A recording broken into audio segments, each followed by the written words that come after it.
Nikita Mirjani membacakan pledoinya sendiri. Majelis Hakim yang mulia, para pengunjung sidang terhormat, teman-teman media yang selalu mengawal persidangan saya yang saya cintai.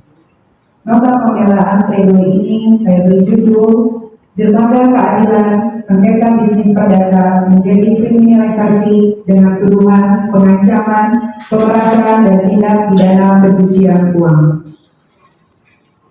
Pada kesempatan ini, izinkan saya mengawali pembukaan nota pembelaan atau pledoi ini dengan menyampaikan ucapan terima kasih yang sebesar-besarnya kepada Majelis Hakim yang mulia karena dengan sabar memimpin proses persidangan ini. Perdebatan yang sering terjadi dalam ruang sidang ini haruslah sama-sama kita maknai sebagai suatu upaya untuk menemukan dan mencari kebenaran yang sesungguhnya. Saya berharap Bapak Hakim yang mulia tidak seperti jaksa penuntut umum yang menganggap setiap perdebatan dalam proses persidangan ini dianggap sebagai bentuk perlakuan yang tidak sopan. Padahal jaksa penuntut umum juga sering memulai perdebatan baik kepada saya maupun kepada tim penasehat hukum saya. Sehingga jika perdebatan dalam proses persidangan ini diartikan sebagai sebuah perbuatan tidak sopan, seperti yang dikatakan jaksa penuntut umum dalam surat tuntutannya, maka artinya jaksa penuntut umum sendiri juga berlaku tidak sopan di persidangan ini. Sebelum saya menjelaskan hal-hal yang menjadi poin penting dalam nota pembelaan atau pledoi ini, terlebih dahulu saya menjelaskan mengenai asal-usul peristiwa hukum yang sebenarnya terjadi, sehingga ini melibatkan saya dalam permasalahan hukum. Bapak Hakim yang mulia, awalnya pada sekitar awal bulan Oktober 2024, saya melihat begitu banyak maraknya masalah produk skincare yang berbahaya beredar di media online media sosial, termasuk produk skincare milik PT Latisha RMA Group. Produk ini sebelumnya sudah banyak orang yang mereview di media sosial. Salah satunya produk skincare yang bernama Glowing Booster Cell yang mereview adalah Dr. Samira yang juga sebagai dokter kecantikan.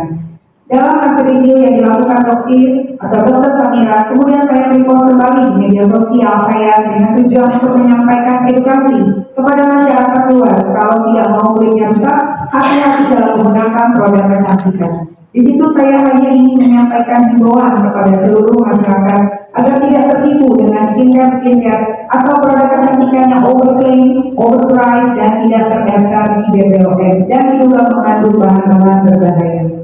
Bahwa saya sampaikan kepada Bapak Hakim yang mulia, saya tidak pernah mereview produk milik PT Latisha RMA produk yang bernama Glowing Booster Cell dengan review yang jelek-jelek. Yang saya lakukan hanya sebatas merepost kembali postingan produktif terkait produk milik PT Latisha RMA Group yang bernama Glowing Booster Cell di akun media sosial TikTok bernama @nikita Nuruhana. Bahwa atas repost yang saya lakukan tersebut, kemudian Reza Gadis berupaya dengan cara apapun ingin bertemu dengan saya. Reza Gadis menghubungi Dr. Oki karena Reza Gadis tahu saya berteman akrab dengan Dr. Oki. Sehingga Reza Gadis meminta bantuan kepada Dr. Oki agar dapat dipertemukan dan bisa berkomunikasi dengan saya. Dr. Oki bertanya kepada Reza Gadis, apakah keduanya mau bertemu di kantor Reza? Dijawab oleh Reza Gadis mau silaturahmi dan berbicara mengenai produk skincare Booster yang pernah direview oleh Reza Gadis.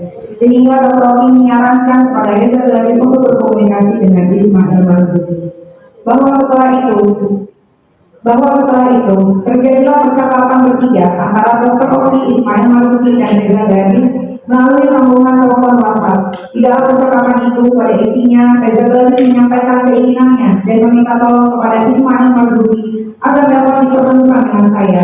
Sehingga ketika Ismail Marzuki ketemu saya di rumah pada sekitar bulan November 2024, Ismail Marzuki memberitahukan kepada saya bahwa Reza Gadis ingin bertemu saya. Maya menyampaikan kepada saya tentang keinginan Reza Gadis mau bertemu saya.